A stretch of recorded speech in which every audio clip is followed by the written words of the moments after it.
لیکن تم سے اب سہا نہیں جاتا. ایک بار سوال کرنے کے بعد پھر دوسری بار وہ سوال کرے تو کہتے ہو بھولنے لگ گئے باپ ہمارے, بیمار ہو گئے ہیں, لوگوں کے سامنے نہیں لاتے, بے عزتی ہو جائے گی. اے میرے عزیزو, جس رسول نے فرمایا تمہاری جنت ان کے قدموں میں ہے, ہاں ماں کے قدموں میں جنت ہے اور باپ جنت کا دروازہ ہے. میرے عزیزو, اس کے بعد اسی پارے میں جلدی جلدی عرض کر دیتا ہوں, اللہ تبارک و تعالیٰ نے بہت ہی اہم باتیں بیان فرمائی. فرماتا ہے وَقَضَىٰ رَبُّكَ أَلَّا تَعْبُدُوا إِلَّا إِيَّاهُ وَبِالْوَالِدَيْنِ إِحْسَانًا. تمہارے رب نے یہ فیصلہ فرما دیا کہ اللہ کے سوا تم کسی کی عبادت نہیں کرو گے اور اپنے ماں باپ کے ساتھ اچھا سلوک کرو گے. رب کے بعد اچھا سلوک کرنے کا حکم اللہ نے ماں باپ کے ساتھ کیا. اما یبلغن عندک الکبر احدہما او کلاہما, اگر ان دونوں ماں باپ میں سے کوئی ایک بڑھاپے کو پہنچا یا دونوں بوڑھے ہو گئے, فلا تقل لہما اف, ان کو اف تک نہ کہو, ولا تنہرہما, اور انہیں جھڑک کر بات نہ کرو, وقل لہما قولا کریما, جب بھی ان سے بات کرنا تو نرمی سے بات کرو. اکثر لوگ یہاں مات کھا جاتے ہیں. ہاں بہت سارے لوگ جوانی میں تو اپنے ماں باپ کی عزت کر لے جاتے ہیں, جب ماں باپ بوڑھے ہو جائیں اور تم جوان ہو گئے ہو اس وقت عزت کر کے دکھاؤ, یہ کمال کی بات ہے. پھر تمہیں سمجھ میں آئے گا کہ تم حقیقت میں مرد ہو یا نہیں ہو. ہاں حقیقت میں تمہاری پرورش کیسی ہے سمجھ میں آئے گا. بڑھاپا آ گیا ہو, ایک چیز کو بار بار وہ پوچھ رہا ہو باپ, ایک چیز کو بار بار بھول جاتا ہو. ماں بوڑھی ہے, اٹھ نہیں سکتی, بار بار پوچھتی ہے یہ کہاں ہے وہ کہاں ہے, تم جھڑک دیتے ہو, اماں ابھی تو پوچھا تھا جواب تو دیا میں نے, کتنی بار پوچھتی ہو. تمہیں پتا نہیں تم بچپن میں اس ماں سے جتنی بار پوچھتے تھے وہ ہر بار جواب دیتی تھی. اپنے باپ سے پوچھو, جب تم چھوٹے تھے کسی چیز کو دیکھ کر بار بار پوچھتے تھے, باپ تمہیں بار بار بتاتا تھا, لیکن تم سے اب سہا نہیں جاتا. ایک بار سوال کرنے کے بعد پھر دوسری بار وہ سوال کرے تو کہتے ہو بھولنے لگ گئے باپ ہمارے, بیمار ہو گئے ہیں, لوگوں کے سامنے نہیں لاتے, بے عزتی ہو جائے گی. اے میرے عزیزو, جس رسول نے فرمایا تمہاری جنت ان کے قدموں میں ہے, ہاں ماں کے قدموں میں جنت ہے اور باپ جنت کا دروازہ ہے. دونوں میں سے ایک بھی ناراض ہوا تو تم نے دنیا میں جہنم خرید لیا ہے, دنیا میں تم نے جہنم خرید لیا ہے. حتیٰ کہ تمہیں یہ بھی نہ معلوم, حضور پاک صلی اللہ علیہ وسلم نے فرمایا اگر ماں باپ میں کوئی مر بھی گئے, انتقال کر گئے, ان کے حقوق یہ ہیں کہ ہفتے میں ایک بار تم ان کی قبر پر جاؤ, قبر پر جاؤ. لوگ کہتے ہیں کیا رکھا ہے وہاں پر, نہیں, حقوق ان کے موت کے بعد بھی ختم نہیں ہوتے. ایک صحابی نے کہا کہ مجھے میری ماں کی قبر بھی نہیں معلوم, قبر بھی نہیں معلوم. حضور نے فرمایا ایک لکیر کھینچ لو اور اسے سمجھو کہ یہاں ماں ہے اور اس کی زیارت کرو. اندازہ کرو میرے عزیزو, والدین کے حقوق ختم نہیں ہو سکتے. میں پھر انشاءاللہ العزیز اس پر اور عرض کروں گا, آیتیں اور آئی ہیں قرآن پاک میں, وَلَا تَمْشِ فِي الْأَرْضِ مَرْحًا, اللہ فرماتا ہے زمین میں اکڑ کے مت چلو. إِنَّكَ لَن تَخْرِقَ الْأَرْضَ وَلَن تَبْلُغَ الْجِبَالَ طُولًا, تمہارے اکڑنے سے نہ زمین پھٹے گی نہ تم پہاڑوں سے بلند ہو سکتے ہو. دیکھو ان پہاڑوں کی طرف کتنے بلند ہیں, تم ان کے سامنے بہت بونے ہو, بہت ناٹے ہو. اس زمین کو دیکھو اس کی سختیاں کیسی ہیں, تمہارے اکڑنے کے لیے تمہارے پاس ہے کیا؟ تم ایک نطفے سے پیدا ہوئے, ایک ٹھوکر میں تم لنگڑے ہو سکتے ہو, لولے ہو سکتے ہو, تمہارے پاس کیا ہے؟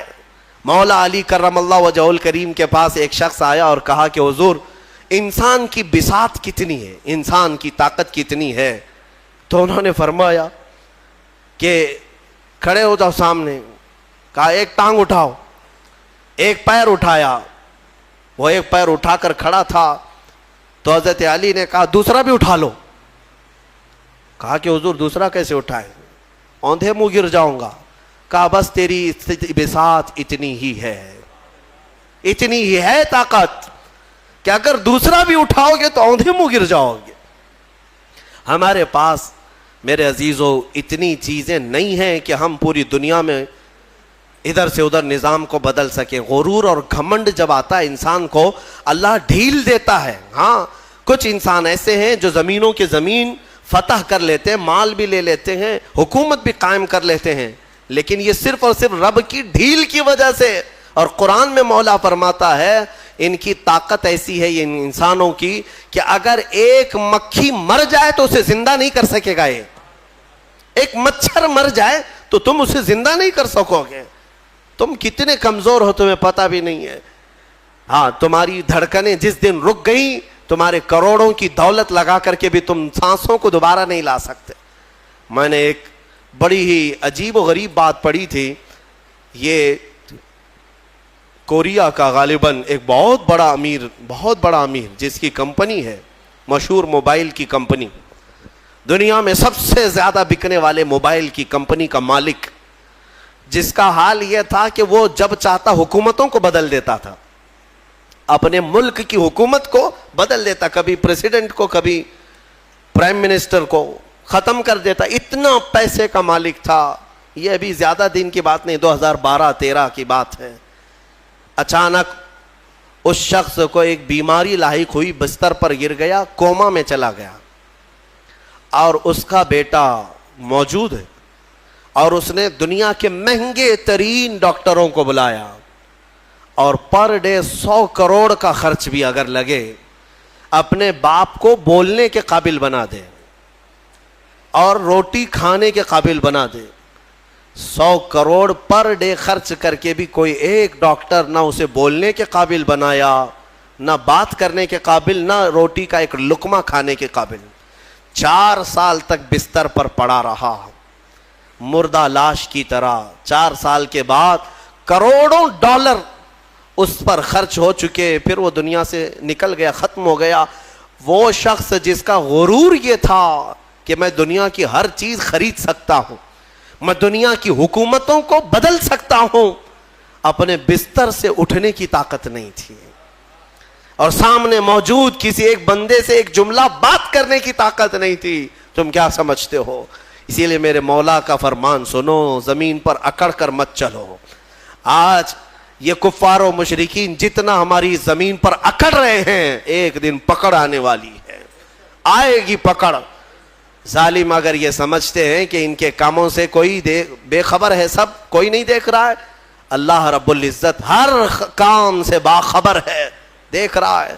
تم ظلم کی انتہا کرتے جاؤ. غرور اور گھمنڈ آج نشہ کس کا؟ حکومت کا, تخت کا. ارے یہ تخت فرعون کے پاس بھی آیا, قارون, حامان, شداد, یہ اتنے بڑے بڑے لوگ ہیں دنیا کے جن کے پاس آدھی سے زیادہ دنیا موجود تھی. تمہارے پاس ابھی کچھ بھی نہیں ہے, تمہارے پاس ابھی کچھ بھی نہیں. ان لوگوں کے پاس اتنا سونا تھا کہ وہ جنتیں بنانے پر لگ گئے تھے دنیا میں. ایک اینٹ سونے کی, ایک اینٹ چاندی کی رکھ کر کے محلات بنا رہے تھے. تمہارے پاس ابھی کچھ نہیں آیا, اور رب ذوالجلال نے ان ظالموں کو مچھروں سے, پانیوں سے, ہواؤں سے ہلاک کیا ہے. اور آج یہ آتنک مچانے والے یہ سمجھتے ہیں کہ ہم جہاں چاہیں آگ لگا دیں گے, ہم جتنوں کو چاہیں گے مار دیں گے. تم اپنے ظلم کے کاموں کو جاری رکھو, انشاءاللہ العزیز وہ دن یاد رکھنا کہ ہمارے بزرگوں نے فرمایا کہ اگر تم فرعون ہو تو موسیٰ بھی ضرور آئے گا. اگر تم نمرود ہو تو مچھر بھی تمہاری ہلاکت کے لیے آئے گا. اللہ رب العزت غرور کرنے والوں کو دنیا میں بھی سزا دیتا ہے, اور آخرت کے متعلق حکم ہے کہ ان کو چونٹیوں کی طرح بنایا جائے گا, چونٹیوں کی طرح. اور حکم ہوگا کہ اے اہل محشر, ان کو روندو اپنے پاؤں سے, روندو اپنے پاؤں سے. جو گھمنڈ کرتے تھے دنیا میں, غرور کرتے تھے, اور انہیں پاؤں سے لوگ روند رہے ہوں گے, وہ چھوٹی چھوٹے ہو چکے ہوں گے. اور رب تبارک و تعالیٰ ان سے فرمائے گا یہ وہ لوگ ہیں دنیا میں جو اکڑتے تھے, گھمنڈ کرتے تھے, غرور کرتے تھے, اور انہیں ایسا لگتا تھا کہ ساری طاقت ان کے پاس ہے. میرے عزیزو, آپ سے بھی میں یہی کہوں گا, عاجزی اختیار کرو. تواضع انکساری اچھی چیز ہے, اور کیسے پتہ چلے, بڑھ کر کے سلام کیا کرو, چاہے چھوٹا ہو بڑا ہو. تمہارے دل میں کبر نہ آئے, غرور نہ آئے. ہر ایک کو اہمیت دیا کرو, اچھا کپڑے پہننے والا ہو کہ تنگ کپڑے پہننے والا ہو, غریب ہو کہ امیر ہو, فقیر ہو کہ غنی ہو, آپ اسے سلام میں پہل کریں, اسے مصافحہ کریں.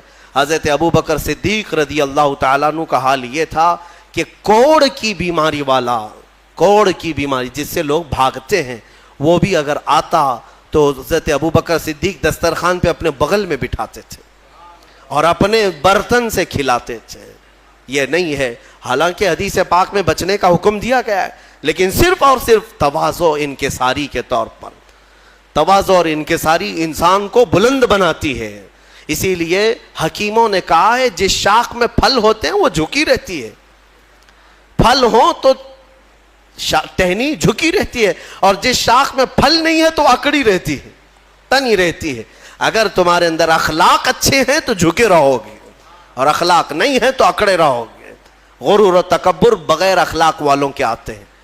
اور تفسیر میں آج جو اہم بات عرض کرنی تھی وہ سورۃ الکہف کی ہے، وقت لمبا ہو چکا، مختصر عرض کر دوں۔ سورہ کہف، کہف اس کی بڑی فضیلت آئی ہے، حدیث پاک میں ہے جو جمعہ کے دن سورہ کہف کی تلاوت کرے گا اللہ تعالیٰ اس کے گھر سے خانہ کعبہ تک ایک نور کا راستہ پیدا فرمائے گا۔ اور ایک حدیث میں ہے اس جمعہ سے لے کر اگلے جمعہ تک جو کچھ بھی اس کی خطائیں ہیں اللہ معاف فرمائے گا۔ سورہ کہف کی تلاوت، دو فائدے بتائے۔ تیسرا سنو، سورہ کہف کی شروع کی 10 آیتیں جسے یاد ہو گئیں، سورہ کہف کی شروع کی 10 آیتیں جسے یاد ہو گئیں، میرے آقا فرماتے ہیں دنیا کا سب سے بڑا فتنہ دجال، اللہ اس سے بھی اسے محفوظ رکھے گا۔